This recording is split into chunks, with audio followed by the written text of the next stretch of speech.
The best cassette deck ever made couldn't save cassettes, and in the annals of audio history, that tale is one of both soaring innovation and tragic decline. Imagine a sleek, polished machine radiating with promise. The Nakamichi Dragon cassette deck, a piece of equipment so advanced that it embodied the dreams of audiophiles everywhere, yet arrived amidst the twilight of its era. How did we fall from such heights of engineering brilliance to a time when the cassette became a mere relic? To understand this story, we need to travel back to the foundations of hi-fi craftsmanship, where the marriage of art and technology created an intoxicating world of sound. Picture the early 1970s, an era vibrating with the pulse of rock and roll. Music had reached a cultural crescendo, its creators demanded clarity, fidelity, and richness. Among the sea of audio brands, Nakamichi emerged with a bold vision. Their engineers knew that the cassette format, once seen as an inferior alternative to vinyl, could achieve audiophile performance. It was during these years, against the backdrop of an emerging consumer electronics revolution, that Nakamichi unveiled the Dragon, which would come to symbolize the pinnacle of cassette technology.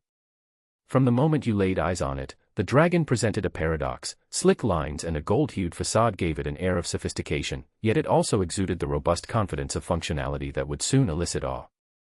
Let's talk about the engineering marvel that was the Dragon. When you first interact with it, the heaviness of its chassis reassures you of its build quality. It's as if the unit knows the weight of its own legacy. The audio fidelity is nothing short of mesmerizing. With a suggested retail price of around $1,200, it was not just an investment, it was a statement. And the auto-azimuth feature? Pure genius. In layman's terms, this meant the Dragon could self-adjust the tape head's alignment to ensure every note was captured with immaculate precision, allowing listeners to experience their favorite tracks in a way few have ever heard before. You could practically hear every nuance, from the subtle vibrato in a vocalist's tone to the decay of a strummed guitar string. It was the peak of analog audio engineering.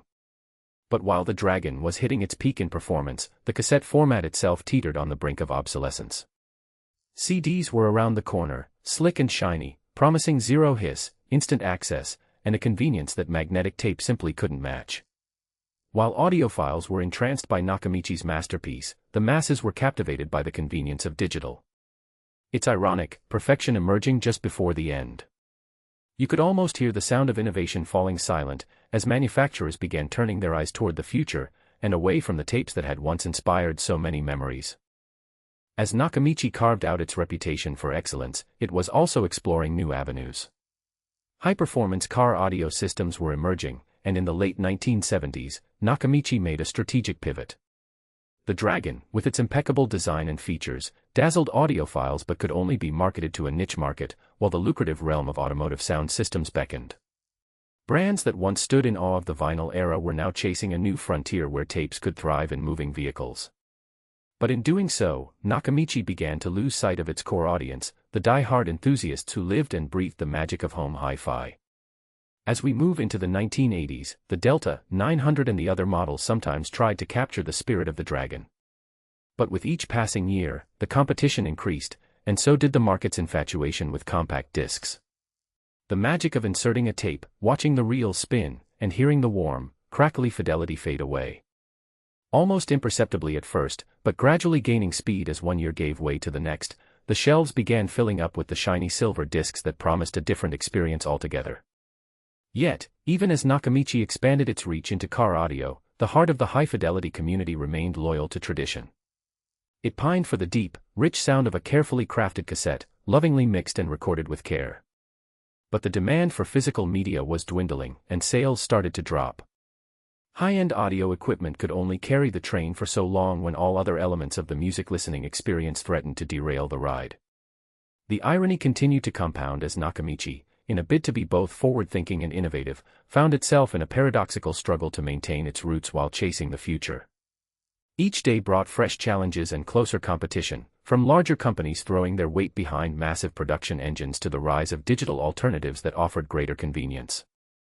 Nakamichi was forced to reckon with the reality that even their top-of-the-line cassette performers were finally becoming outmatched, not merely by engineering mistakes or the products thrown into the market for profit, but by the tectonic shift in how society consumed music itself. Amid this brewing storm, Nakamichi found itself facing loss not from the products it created, but from an ever-evolving understanding of what the modern music lover desired. Yet here's the catch: Brand loyalty fueled by nostalgia is often a complex relationship fraught with emotion. To walk away from cassette culture was to abandon countless memories, cherished mixtapes, the sweet experience of taping songs off the radio and capturing moments in time. Each listening session became a journey, replete with past friendships and fleeting romances that hurtled through the sounds of spinning tape, something that digital simply couldn't encapsulate. Throughout the 90s, the company struggled to redefine itself in a digital world. While car audio continued to drive some sales, it was not enough. Nakamichi took steps toward innovation, but many of these ventures felt like half measures to a devoted audience that had come to expect nothing less than perfection. The once revered brand began to feel lost in a landscape that no longer celebrated the tactile relationship with sound, choosing instead the ephemeral nature of digital convenience. Ultimately, by 1991, Nakamichi filed for bankruptcy, a shocking turn for an empire that had once represented the zenith of audio engineering. The Dragon, for all its brilliance, could not stave off the inevitable tide of change. What was it that drove this brand to the edge? Was it merely a shift in consumer preference, or was it a lack of commitment to its iconic roots? The truth is, the very brilliance that illuminated Nakamichi's path also cast a long shadow. They had pushed the boundaries of cassette technology to an extent no one had imagined, yet in doing so, they alienated the very demographic that cherished the cassette experience, leaving them yearning for tapes that would never again fill their shelves. A format could only be saved when the heart of its developers remained loyal, and in their bid to evolve, Nakamichi lost its footing. So, what remains when the dust has settled? The echoes of audio nostalgia tell us a story of passion, intense engineering, and the fight against change, and perhaps this has left us with a single takeaway: sometimes, holding on too tightly to what brought you success can blind you to the new paths in front of you. The best cassette deck ever made couldn't save cassettes, but it did give us a myriad of memories to treasure. If you want to dive deeper into the pitfalls of another once great brand, just wait until we discuss what happened to Tandberg. In the grand tapestry of audio history, tales of triumph and tragedy echo through time, and Nakamichi's story is enriched by the myriad of innovations that came before and after the Dragon. Apart from the auto-azimuth, which forever changed the game for cassette playback, the Dragon also introduced a series of advancements that caught the attention of audiophiles. Every time the tape commenced, as the electronically controlled motor engaged, it provided a whisper-quiet transport system that revolutionized users' experience. You could almost hear an electric buzz, a dawning realization of the auditory magic that was about to unfold. The Dragon was not merely a machine, it became a spectacle. Enthusiasts would gather around to witness the dance of the tape as they loaded their favorite recordings. The soft whir of the transport, the almost hypnotic sight of the reels spinning in unison, many will recall the aesthetic pleasure of pressing play, then sitting back, cocktail in hand, to be enveloped by the sound that wrapped around them like a warm blanket. Those experiences formed the backbone of countless memories, from road trips and backyard barbecues to long, soul-searching evenings spent alone with music that spoke to the heart. To think of the Dragon without glancing at its predecessors would be like admiring a tapestry without noting the threads woven so carefully into its design. Nakamichi's lineage traced back to the mid-1970s with models like the Nakamichi 1000, which was lauded for its unparalleled recording capabilities. This model cemented the brand's dedication to high-fidelity sound, establishing a foundation that would support the legendary Dragon. The vintage cassette culture was not merely about machines but about the entire ritual. There was an art to making mixtapes, the love poured into selecting songs, perfecting transitions, and the thrill of waiting for the coveted track to be played. Beautifully curated collections of cassettes would sit proudly in living rooms, in vehicles, and beside stereos, bearing witness to friendships and emotions shared through every groove. Yet, as Nakamichi forged ahead, the landscape of consumer electronics began to warp dramatically. The explosion of compact discs was not just a technological shift, it was a cultural revolution. In the late 1970s and early 1980s, while Nakamichi was crafting their masterpieces, other brands were rapidly adapting their offerings to meet new consumer demands. Sony's groundbreaking CD player, the CDP-101, hit the market in 1982, creating waves that Nakamichi couldn't ignore.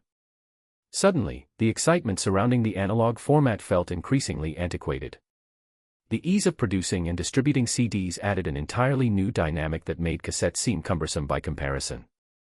Consider this: the charm of the vintage cassette tape was intertwined with imperfections, the hiss that accompanied recordings, the occasional warping of the tape, and that unique sound character that most audiophiles cherished.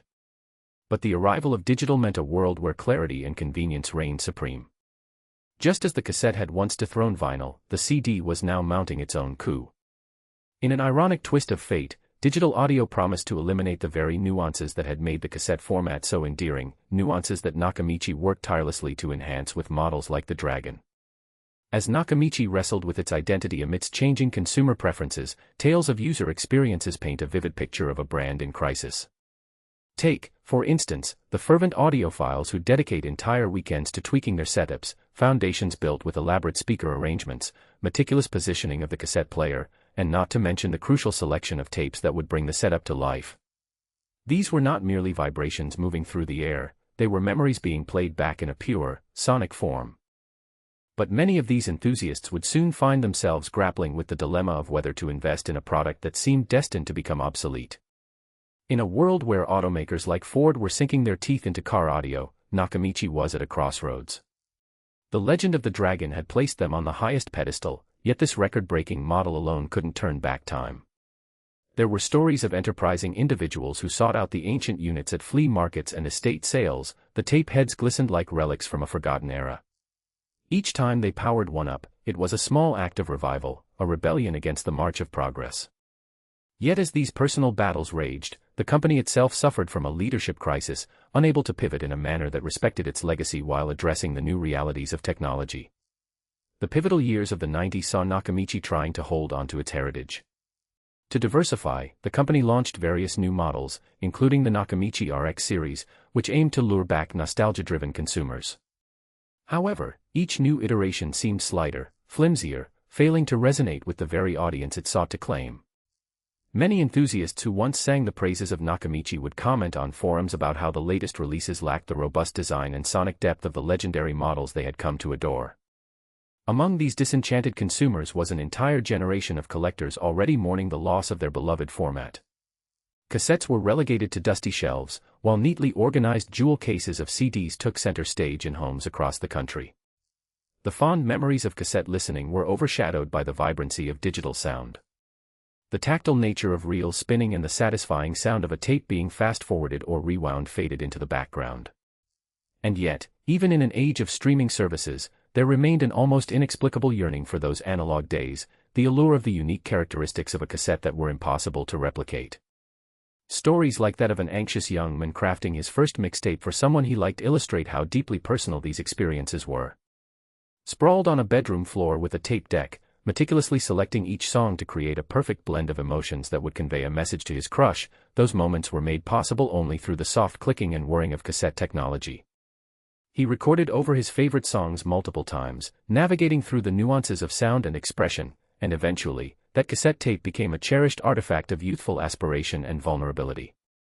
But hearts may possess resilience, while markets do not. As Nakamichi grappled with its identity, the lack of innovation in their product offerings seemed to mirror larger trends in the industry.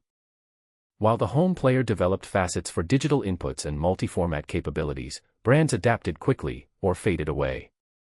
Nakamichi's late responses to the rampant evolution of home audio systems became a sacrificial footnote in their history, as competitors seized the chance to redefine listeners' experiences. By the time they attempted a return to greatness with their CD models, like the CD-4, the heart had already been ripped out of their catalog.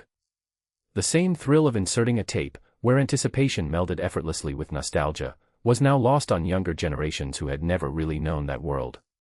Encounters with audio aficionados turn into delightful journeys down memory lane, with lively discussions about the warmth of cassettes, the gentle clicks and pops that brought characters to life. How much richer were those imperfect sounds compared to the sterile precision offered by the digital audio realm? And yet, with tapes becoming almost obscure, Nakamichi's final years were etched with bittersweet memories. While they veered further into the car audio market, tapping into the trend of convenience for a new generation, the cassette itself had begun to meld into a notion, a concept laced with nostalgia. Could they have revived interest by pushing the cassette format? Perhaps, but the collective momentum toward digital left little room for a medium that resonated with the past. As Nakamichi faltered under these pressures, true aficionados watched their legacy dwindle, transforming into what some might say was a sad parody of its former glory. An entire culture of sound, one that evoked powerful emotions tied to friendships, relationships, and youthful zeal, quickly came to an end. The crisp night air of a road trip resonated with laughter and the strumming of a guitar on an old cassette tape, vibrating through the euphoric freedom of the open road, became an ideal now sanitized amidst the convenience of playlists stored on devices. And so, a once proud titan of audio engineering fell into obscurity, leaving us to ponder the fickle nature of innovation, nostalgia, and consumer culture. It reminds us that, much like the products they once produced, our relationships with music evolve. The best cassette deck ever made couldn't save cassettes, but it etched a deeper remembrance of a bygone era, illuminating pathways to our past steeped in sounding memories.